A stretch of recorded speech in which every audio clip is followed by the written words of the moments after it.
अजय अग्रवाल जी, जालंधर से। राधे राधे। जय श्री राम। प्रभु जी राधे राधे। प्रभु जी, शादी के बाद माता पिता का बेटों के ऊपर निरंतर पैसों को और घूमने फिरने को लेकर कैसा होना चाहिए? क्या उनको अंकुश करना चाहिए? क्या करना चाहिए? देखो, हम केवल प्रश्न का उत्तर देते हैं अपने जीवन को भगवान के चरणों में समर्पित करने के लिए। उसमें से जो बाधा या जो प्रश्न है उसका उत्तर तो हम दे सकते हैं, और इन सब व्यवहारिक का उत्तर देने की हमारी रुचि नहीं है। हम इस विषय में क्या करें? आप विचार करो, माता पिता की क्या परिस्थिति है, उसका पुत्र किस स्वभाव वाला है, उसकी बहू कैसे स्वभाव वाली है, पूरी जानकारी के बाद उसका उत्तर होगा।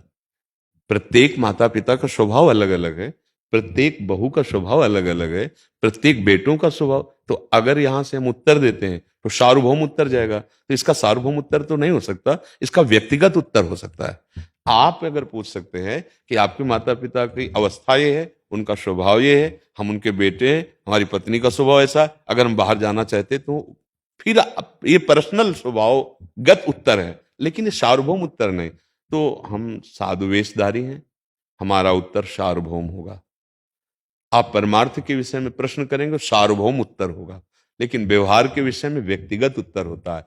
हम चाहते हैं हम व्यक्तिगत उत्तर देने के लिए नहीं बैठे, हम सार्वभौम उत्तर देने के लिए बैठे हैं। तो आप इस विषय में। प्रभु जी, माता पिता बेटे बेटियों को, खासकर बेटों को बचपन से लेकर युवावस्था तक क्या कैसे शिक्षित करें कि वो अपना नशा मुक्ति के बिना सुखी दाम्पत्य जीवन लीड कर सके? नशा मुक्ति के बिना, बिना नशे के, हाँ, बिना नशे के, बिना नशे के सुखी दाम्पत्य। हाँ, पहले इसमें बात यह है ना कि माता पिता को अगर शास्त्रों का ज्ञान नहीं है, माता पिता स्वयं सत्संगी नहीं है, माता पिता स्वयं धर्म से नहीं चलते, माता पिता कभी भजन नहीं करते, अब वो बेटों का सुधार क्या करेंगे? माता पिता बाल कहीं बुलावे, उदर भरे सोई जतन सिखावे। अब वो यही सिखाएंगे ना कैसे रुपया कमाना है, कैसे क्या मनमानी आचरण करने हैं। अब उनको खुद धर्म का ज्ञान नहीं तो कैसे? जो धर्मात्मा माता पिता हैं, जो शास्त्र का स्वाध्याय किए हैं या संतों का संग किए हैं, वो अपने बालकों को भगवत शिक्षा देना प्रारंभ कर देते हैं। ए सुनो, सुबह उठो, पहले धरती के चरण छो, और हमारे चरण छो, पापा के चरण छो। बच्चे को शिक्षा दी जाती है, और इसके बाद थोड़ी देर नाम जा, स्नान करके आ, नाम जप कर, संयम से रहने की शिक्षा, भगवत आचरण शिक्षा जो हमारे अंदर है वही हम सिखा सकते हैं ना। फिर वही बच्चे आगे जाकर के धर्मात्मा बनते हैं, वही भक्त बनते हैं, वही राष्ट्र भक्त बनते हैं। लेकिन आजकल हम बच्चों को कम दोष देते हैं, माता पिता को ज्यादा दोष देते हैं, क्योंकि आपकी सावधानियां खुद खत्म हो चुकी है। आपको खुद पता नहीं है कि हमारी जीवन शैली कैसी होनी चाहिए, उसका प्रभाव बच्चों पर पड़ रहा है। आप थप्पड़ पे थप्पड़ अपनी पत्नी को मार रहे हैं, वो आपको कटुवचन कह रही, छोटा बच्चा खड़े खड़े रो रहा है, वो जानते हो क्या करेगी? जब आप बूढ़े होंगे ना, तो वही लीला आपके साथ होगी, वही बर्ताव आपके साथ होगा। आजकल बहुत बड़ा विचित्र स्वरूप बनता चला जा रहा है कि बच्चे जवान माता पिता से पोषित होकर धन संपत्ति का अपहरण करके उनको निकाल देते हैं। बहुत श्रद्धा करी तो वृद्धाश्रम या अनाथालय में समर्पित कर देते हैं। कहीं ना कहीं माता पिता की शिक्षा का ही उसको फल मिल रहा है। माता पिता ने उनको सही शिक्षा नहीं दी। पूरा हम बच्चों पर ही दोष नहीं मढ़ते हैं, जैसे हमारे आचरण होते हैं उसका प्रभाव हमारे बच्चों पर पड़ता है, पक्का कहते हैं। हम कई बार एकांतिक में भी कह चुके हैं। एक बहुत बड़ी नौटंकी सुल्ताना डाकू की देखी थी बचपन में। जब उसे अधिकारियों ने पकड़ा और फांसी की सजा दी गई तो उससे पूछा गया तुम्हारी अंतिम इच्छा क्या है? तो उसने कहा मेरी मां से मिला दो। मां लाई गई, कहा बेटा, सो इसे लपट करके दांत से नाक काट ली थी ऐसे। तो उनका ऐसा क्यों किया? अधिकारियों ने पूछा, बोले पहली दुश्मन ये हमारी है। हम एक पेंसिल चुराई थी और कहा मां ये पेंसिल चुरा के लाया, तो उनका बढ़िया बेटा लिखने के काम में आएगा। बस उस वचन ने मुझे सुल्ताना डाकू बना दिया और आज मैं फांसी पे चढ़ रहा हूं, इसलिए इसकी नाक काटी। अगर उस समय एक थप्पड़ मार देती तो जीवन भर के लिए मेरी गलती का ये संस्कार न पड़ता। तो बहुत कुछ, सबसे पहले माता पिता गुरु होते हैं, वही हमें शिक्षा देते हैं। पर माता पिता ही व्यसन युक्त हैं तो बच्चे को व्यसन मुक्त कैसे कर सकते हैं? माता पिता ही व्यभिचार युक्त हैं तो बच्चे को कैसे कर सकते हैं? माता पिता ही भ्रष्ट बुद्धि के हो रहे हैं तो बच्चों को संस्कार कैसे दे सकते हैं? गर्भस्थ शिशु से संस्कार प्रारंभ हो जाता है। जिस दिन पता चले कि गर्भ में बच्चा आ गया है, उस दिन से ब्रह्मचर्य का पालन दोनों को करना चाहिए, माता और पिता। क्या ऐसा है? बच्चा प्रकट हो गया है, अब हम उसके संस्कार जैसे डालेंगे वैसे बन जाएंगे। हमारे यदि गंदे आचरण, तो अपने आप उसमें संस्कार जा रहे हैं।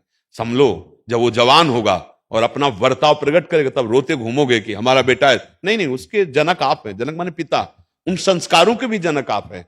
तो हमें लगता है कि बेटों से ज्यादा शिक्षा की जरूरत माता पिता को है। अगर वो सही आचरण करें तो अपने बेटों को सही आचरण सिखा सकते हैं। जब उनमें सही आचरण नहीं होगा तो कैसे सिखा पाएंगे? अब हमें बताइए क्यों? अच्छा, इसके बाद अपनी बेटी आवे तो सास कैसा बर्ताव करेगी, विचार करके देखो। और बहू के साथ कैसा बर्ताव करेंगे? ठीक है, बहू से पूछो तुम अपनी मां के साथ कैसा बर्ताव करोगे, सास के साथ कैसा कर रहे हो। ये सब, ये जो गृहस्थी के चरित्र हैं, ये सब भ्रष्ट होते चले जा रहे हैं। ऐसे कई, आप लोग तो संसार में समाचार सुनते होंगे, आप देखते हैं कि बूढ़ी माँ को बेटा मार रहा है, या बूढ़ी सास को बहू पिटाई कर रही है, या सास ससुर पति तीनों मिलकर के बहू की पिटाई कर रहे हैं। ये क्या है? ये राक्षसी बुद्धि कैसे आ गई? बोले भगवान का आश्रय नहीं, सत्संग सुना नहीं, शास्त्र स्वाध्याय नहीं, तो बुद्धि भ्रष्ट तो हो ही जाएगी। भगवान के आश्रय के बिना देवी हेसा गुणमयी मम माया दुरत्यया, ये दुरत्यय माया है।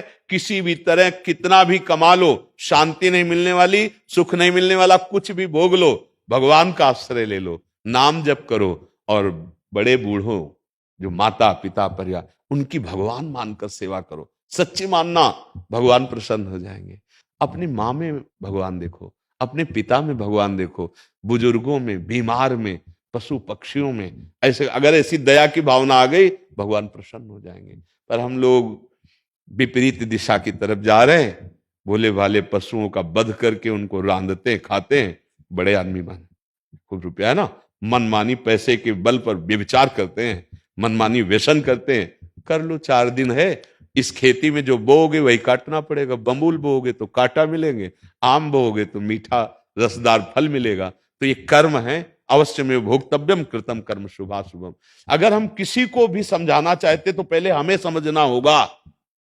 अगर हम केवल कोरा उपदेश करें प्रभु, तो यहां का जो तांडव होगा काम क्रोध का, वो 4 दिन के बाद बाहर आ जाएगा, अपने आप चल। उपदेश तभी लागू होते हैं जब स्वयं में वो स्थिति हो, स्वयं में वो आचरण हो। हम बच्चों को बनाना चाहें बहुत अच्छे, और हमारे आचरण अच्छे नहीं, तो नहीं बना सकते। एक बार किसी संत के पास एक माई अपने बालक को लाई। मैंने बहुत बार समझाया, बाबा ये गुड़ नहीं छोड़ता, गुड़ खाएगा तो इसके दांत में कीड़े पड़ जाएंगे। बाबा आप कह दो तो मान जाएगा। बाबा ने कहा 1 सप्ताह बाद आना। 1 सप्ताह बाद आए, उसको कहा बेटा तुम गुड़ मत खाया करो, गुड़ खाओगे पेट में कीड़ा हो जाएंगे, दांत में कीड़ा हो जाएंगे, ठीक है, नहीं खाना। उन्होंने कहा जी बाबा। बोले बाबा 1 हफ्ता के बाद क्यों कहा, आप उसी दिन क्यों नहीं समझ? बोले मैं गुड़ खाता था इसलिए। 1 हफ्ता हुए मैंने गुड़ छोड़ दिया, तब उसको उपदेश। तो हम अगर किसी को सुधारना चाहते हैं तो हमें पहले सुधरना होगा। नहीं, आप लड़खड़ाते हुए शराब पीकर घर में घुसो और बेटा को सोचो कि वो व्यसन मुक्त हो, कदापि नहीं हो सकता। आप मनमानी दृश्य देखो, आप मनमानी आचरण करो, और बेटे को चाहो कि साधुता, कदापि नहीं हो सकता। आपके आचरण का प्रभाव पड़ता है। समझ पा रहे हैं आप?